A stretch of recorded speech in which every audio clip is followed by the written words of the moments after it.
Where are these demographic shifts playing the biggest role in shifting power dynamics across the world? It's happening out on a global basis. There is absolutely no country that has been immune, and no country where the birth rate has slipped below replacement level has ever gotten back above replacement level.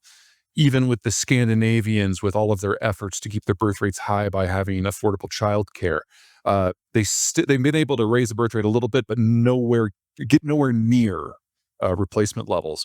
Um, but the two countries that are kind of outliers, one for being so much more extreme positive and one for being so much more extreme negative, are the United States and China. Part of this is by plan. The United States, globalization was a bribe for us.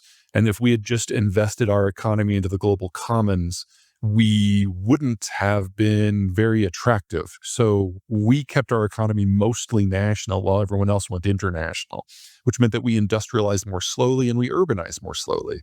So until very recently, just in the last 3 years, we have had a birth rate significantly higher than everyone else.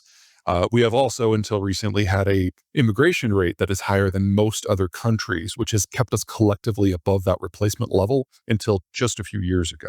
So if we keep aging at our current rate, and if the millennials never have kids, and if we never open our door to immigrants again, we still have until like 2070, 2080 before we're facing a demographic crisis like the Germans or the Japanese are. The other country that is on the other side of this, where the birth rate has just collapsed, is China.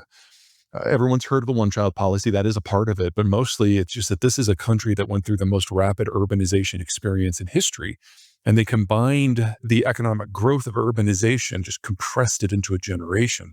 So when the United States industrialized, we did it over the course of a century and a half.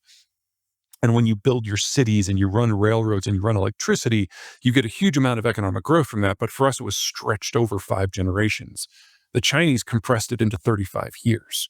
That's their growth story. It's not that they're better organized. It's not that they've got a more efficient economy. It's not that they dominate manufacturing. It's that they just took 5 decades of economic growth and compressed it all into 35. Well, you can only do that once. And now that's behind them. And they've compressed 5 generations of birth rate decline into one generation. So in 30 years, they went from roughly children per woman to one. And in the last decade, they've fallen to the point that all of their major cities have birth rates that are less than a quarter of replacement levels. So we're looking at the Chinese running out of people within 10 years. They now have more people that are 54 and over compared to people who are 53 and under. That won't last very long.